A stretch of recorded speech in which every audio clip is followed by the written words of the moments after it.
ત્યાગવું નહીં, સમર્પિત થઈ જવું, મતલબ એમાં ભળી જવું.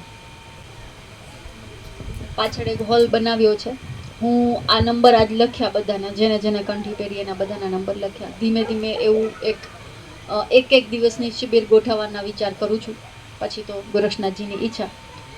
અત્યારે જે કરીએ, મને મારા જેટલા જૂના સાધકો છે ને એની ફરિયાદ છે, બાપુ પહેલાં બહુ બેસતા, બહુ અમારી યારે સમય વિતાવતા, ને હવે અમારી પાસે ટાઈમ નથી હોતો. પહેલા ધોરણમાં બાલ મંદિરમાં આવો ને ત્યારે તમને એ બેન છે ને બહુ હાંચવે, બરાબર છે, નવા નિશાળે આવે છે, ભાગી જશે, હાંચવે, બહુ અટેન્શન મળે. પણ પછી તમે હવે હાથે ખાતા શીખી ગયા, હાલી લ્યો, પોતાનું દફતર હાથે પેક કરી શકો, એ જરૂરી છે ને. મમ્મી કઈ કાયમ તો થોડો ચમચીથી ખવડાવે, એ તમને, એ માં છે એટલે એ શીખવશે જ કે હવે હાથે બોટકો ભરો. તો આપણો જે સત્સંગ છે ને એ માત્ર સત્સંગ સુધી સમેટાઈને ન રહે, અને એનાથી એક આ પ્રેરણા આપવાનું કામ છે. મારા શબ્દો, હું શરૂઆતમાં તમે આવો એટલે તમને ધર્મ પ્રત્યે આસ્થા જાગે, પ્રેરણા જાગે, એનો એક જરિયો બનું છું. મારા શબ્દો એના માધ્યમ બને છે. પણ પછી આગળ સાધના જ ન હોય તો આ રોજ રોજ વાતું કરવાનો તો કોઈ મતલબ નથી. તો આપણે હોલ એટલા માટે જ બનાવ્યો છે કે સમય જેવી અનુકૂળતા રહેશે એવા અનુકૂળ સમયે એક દિવસનું સાધના ક્રમ ગોઠવીશું.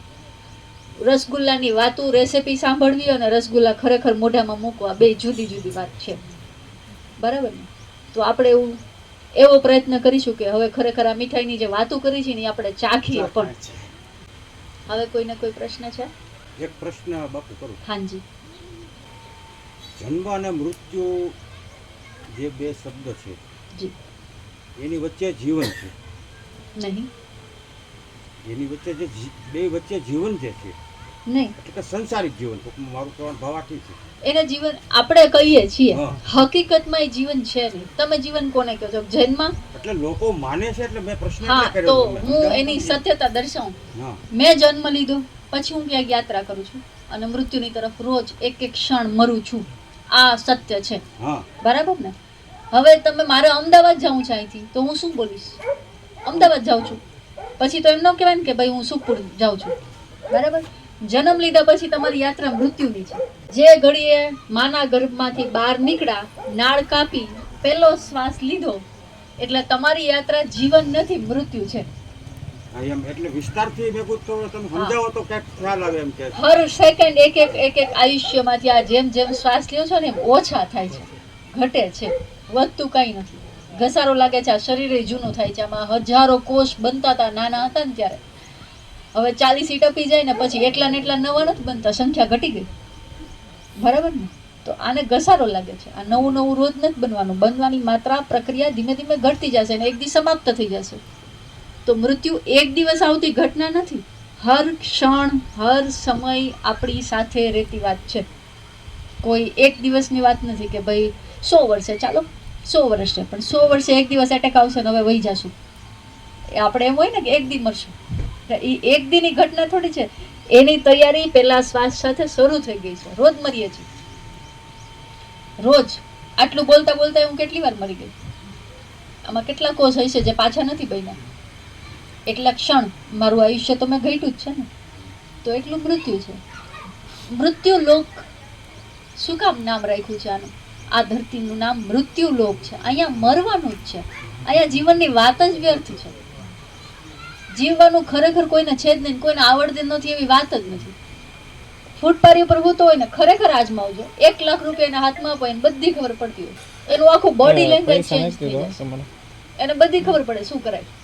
પણ એને મૃત્યુ બાબતમાં પૂછજો, કાંઈ ખબર છે?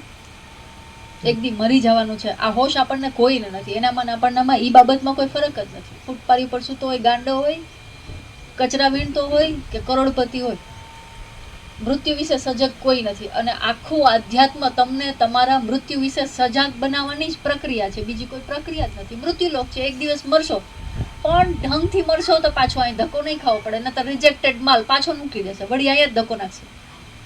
તો આવું તો ખબર નહીં કેટલી વાર આવી ગયા. એકવાર થોડી અહીં આવ્યા છે, હજારો વખત આવી ગયા. અને હજી એ ન સમજશું તો ખબર નહીં હજી કેટલા ધક્કા ખાશું. તો જીવનની ચર્ચા નથી અધ્યાત્મ, મૃત્યુની ચર્ચા છે.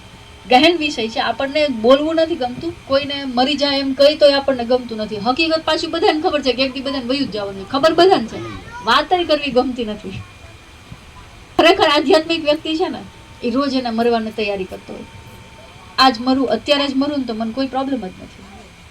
અન જે ગ્રહસ્થી છે અથવા તો અધ્યાત્મમાં નથી ઉતરો, ગ્રહસ્થીથી મતલબ અધ્યાત્મમાં નથી ઉતરો, એ 100 વર્ષે ખાટલામાં હોય ને, અને એમાં 100 વર્ષે ખાટલામાં એટલે 5-10 વર્ષથી ખાટલામાં જ હોય, ઘરના રાહ જોતા હોય કે હવે ભગવાન આને લઈ લે તો સારું. આવી સ્થિતિમાં હોય ને તો એને જીવન માટે કોઈક ને કોઈક હજી આ કામ થઈ જાય આટલું જોતો જાવ, દીકરાને ઘરે દીકરો જાવ એના લગ્ન જોતો જાવ, આવી ઈચ્છા આવી લાલચ રે ને રે જ. એટલે એ આધ્યાત્મિક નહોતો. કેમ કેમ કે મૃત્યુની લાલચ જ નથી થઈ એને. મૃત્યુ ઉત્સવ છે, મૃત્યુ બહુ સારી વસ્તુ છે, આવડે તો. અને જે ધ્યાની છે, જે યોગી છે, જે સાધક છે, જે ઈશ્વરમાં પ્રેમ રાખે છે, અધ્યાત્મમાં પ્રેમ રાખે છે, એને મૃત્યુ એક ઉત્સવ છે. એને આજ ઘડીએ મળી જાય ને તો એ રાજી જ છે, કેમ કે પાછળ હવે કાંઈ ચિંતા ન. ખરેખર જો મને ખબર હોય કે મારે ગયા પછી આ બધું અટકી જશે તો હું ચિંતા કરું ને મને ખબર જ છે આ બધું બહુ રેડી જ હાલે, હું ન હોય તો હાલે, મારા હોવાથી આમાં કાંઈ ફરક નથી પડતો. મને મારા અસ્તિત્વની ખબર છે, બહુ મોટું એક વિશાળ અસ્તિત્વ છે જેને આપણે ઈશ્વર, પરમાત્મા અલગ અલગ નામ આપી છે, અને આ બધું ઈ સંભાળે છે, હું કાંઈ નથી સંભાળી શકતી. તો મારી ઉપર કોઈ જિમ્મેદારી નથી, કઈ જિમ્મેદારી નથી, તો હાલો અત્યારે કે તો આપણે અત્યારે હાલીએ. અને ખુશી ખુશી કાંઈ બાકી જ નથી રહી જતું, બધું કામ એકદમ રેડી છે. જેટલું મારા હાથે થવાનું લખ્યું હતું થઈ ગયું છે, હું આજે જ જઈ શકું, ખુશી ખુશી જઈ શકું. પણ એ જ ખરું આધ્યાત્મ છે જે તમને મૃત્યુ શીખવે.